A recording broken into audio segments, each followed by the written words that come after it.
Hi, I've been asked this question many times. I teach a lot of people how to quilt free motion, edge to edge, ruler work, whatever kind of quilting they want to learn, whether it's long arm or domestic machine quilting. I'm on my long arm today, and so I'm going to talk a little bit about the different feet that I use for my long arm. And I do have a favorite one. Well, I don't know if it's so much a favorite one or if it's one that I use the most. So whatever you want to call it. Well, for long arm quilters, we can do free motion quilting. We can do ruler work. We can do background fills, which is a little bit more intricate quilting. And there's edge to edge. And whether you do it on the computer or you do it freehand, any of these, there's a reason for me to change a foot on the machine. So I'm just going to go over a few of them with you, and I'm going to start out with this one right here. This is the standard foot that comes with my machine. It's a round foot. It's closed, so there is no opening in it, and the height of it is not very high. I use this one quite often for many things, for free motion quilting, doing feathers, or even stippling. If I'm going back and forth from maybe some ruler work, because yes, I do use this for rulers as well. If I'm going back and forth with ruler work to free motion, then I'll keep this one on the machine. If I'm doing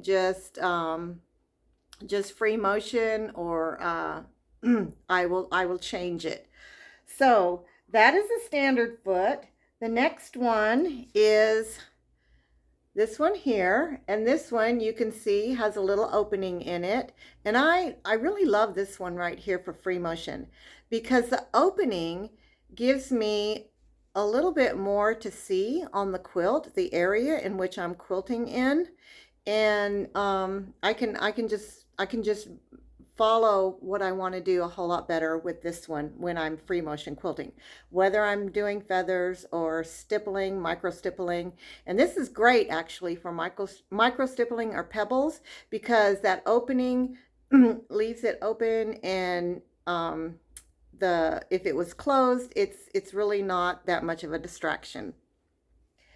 The next one is, of course, the ruler foot. And the difference between the ruler foot and the standard foot is the height. You could see the difference here. This is the ruler foot right here, and you could see the difference in height. I don't know, I hope you can see that. But the ruler foot is a lot higher, and the reason for that is because all the rulers are 1/4 inch thick.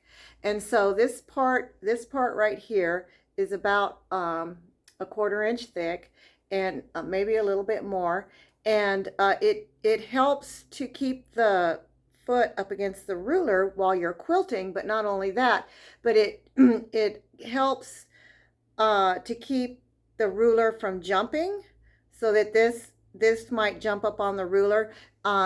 It probably is not completely foolproof, but it does help. And I suggest anybody who is starting out using rulers to use a ruler foot. You can use the standard foot, but if you're a beginner, I suggest using the ruler foot for that. The next one is called the glide foot. It's a little bowl, or it looks like a little bowl. Has a hole in it for the needle to go in and out. And this one is great for doing edge to edge, and especially when you get those quilts that have the intersections that meet, that overlap all those seams, and you have a height there. And so this just kind of glides over that height while you're quilting, especially when you're doing edge to edge. This is very, very handy. You can use any of these feet. Like, you can use this one for stippling, free motion, or whatever you want to do if you don't like changing your feet out. You can also use the ruler foot for all of those as well, but I do find this ruler foot to be a little bit distracting to me, and I just would rather prefer, I would prefer uh, the open or the standard foot for that. I have one more I want to share with you, and this one is more of a specialty foot. There are many different kinds of specialty feet, and I'll go over those a different time, but this one here I thought would be a good one, and this one is a micro stippling foot, and you can see that needle just comes right down here, and there really is no protection.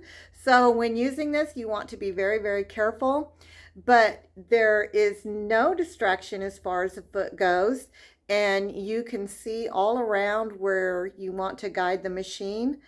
At first, when I first tried this, it was really hard for me to understand it, and I had a really hard time with it.